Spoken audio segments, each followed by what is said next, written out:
Champion international. Tu as des matchs avec la Martinique. Avec la Martinique. Oui. Comment s'est passée cette expérience? C'était intéressant. Très bien, dans un premier temps, parce que j'ai aimé être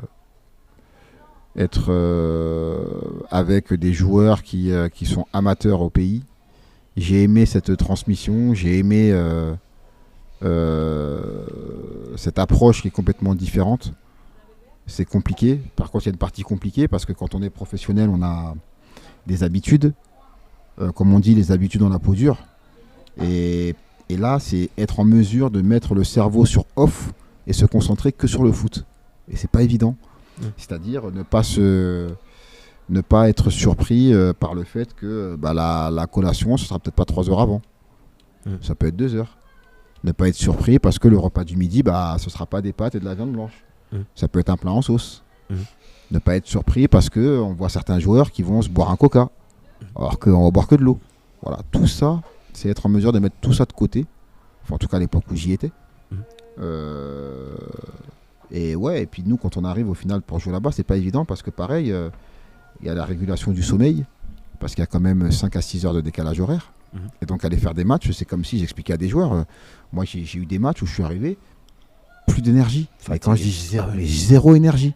Ah oui. Mais zéro. Mais pas de force dans les jambes, rien. D'une mollesse, mais incroyable.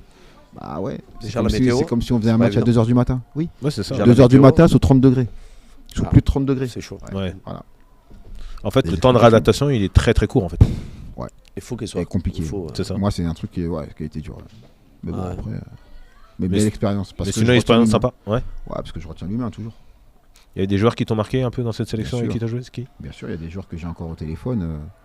Il y avait un joueur qui était attaquant, José Gouron, qui a 40 ans, marqué encore 40 buts dans le championnat, quoi. Il y a Gaël Germani qui a eu une carrière aussi, qui a eu une carrière professionnelle, qui était reparti au pays, avec qui je suis encore en contact. Après, il y avait de jeunes joueurs que j'aurais aimé emmener en France parce qu'ils auraient eu une carte à jouer, mais des joueurs, Carlo Vitulin, et il y avait Dany Herrel qui est le frère de Christophe Herrel. Pareil aussi, qui est un très bon joueur là-bas. Donc non, il y a des joueurs. Il y a Kevin Parsemin aussi qui a une carrière un petit peu en France et qui est rentré au pays. Donc non, il y a des joueurs. C'était cohérent, ouais. Jouer pour son pays, c'est quelque chose qui t'a touché. Pour les parents et tout, c'est quelque chose de. Tes parents? Mes parents, ma grand-mère aussi qui aime le foot, qui a suivi un petit peu ce que je faisais et à qui ça a fait bizarre de...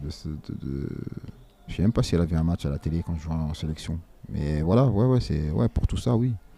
Déjà rien que de rentrer en Martinique et de dire à ma grand-mère, voilà, je viens pour faire un match avec la sélection. Ouais, c'est extraordinaire déjà. C'est ça. Cool.